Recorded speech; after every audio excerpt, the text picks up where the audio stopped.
The Eucharist makes Jesus physically present, but in what way is Calvary specifically present to us during the Mass? Thank you. If I can qualify the question, the Church does not teach that Jesus is physically present in the Eucharist, but the Church teaches that Christ is substantially present in the Eucharist. And the difference is substantive, right? It makes a difference because substance is not quantity, color, shape, smell. All of the accidents of physical presence are absent from the Eucharist. Touching, tasting, seeing are indeed deceived, St. Thomas writes in the Dorate Devotee. It's only substance that's present. Now, Matthew chuckled when he heard this question, because this is a kind of a pet peeve of mine. I would like to tell you what the Church's traditional teaching is on the relationship of Calvary to the Mass. And I emphasize the word traditional because it's been forgotten in recent years, and a new theory has come to replace it that is not dogmatic teaching. The traditional teaching on the relationship between Calvary and the Mass is that the Mass contains the same victim. Christ who died in Calvary is also present in the Mass. The same priest is present. The one who offered himself in Calvary offers himself in the Mass through the intention of the ministerial priest. And it's for the same intent, namely the reconciliation of the world with God. But the manner of the offering is different. Calvary was an unbloody offering, and the Mass is, Calvary was a bloody offering, and the Mass is an unbloody offering.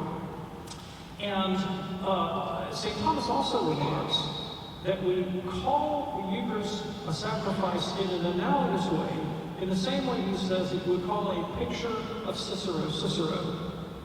And so, Calvary and the Mass are numerically distinct offerings.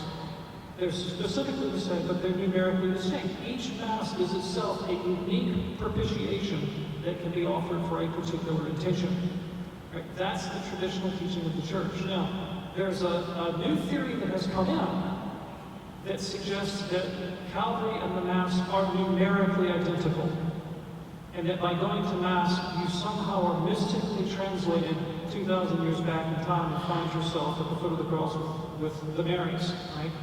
And that idea actually is important from Calvinism. It's not a Catholic idea. It comes from the Reformed tradition, from the Protestant tradition. And the reason I want to make the distinction and point it out to you is that people, devotionals who hold that view of the Mass, appropriate the Mass in an attitude of passivity, like Calvinists would, and think that the purpose of the thing is to see myself there at the foot of the cross in wonder at Jesus' sacrifice. But they never get around to the element of self-offering. Right? That's when I made the point in my own talk, that our appropriation of the Mass requires us to understand that what we are doing here and now is a distinct oblation, that we are offering ourselves along with Jesus now. It's not merely, as Pope Benedict said, gazing at Jesus. It's actually entering into his act of self-oblation.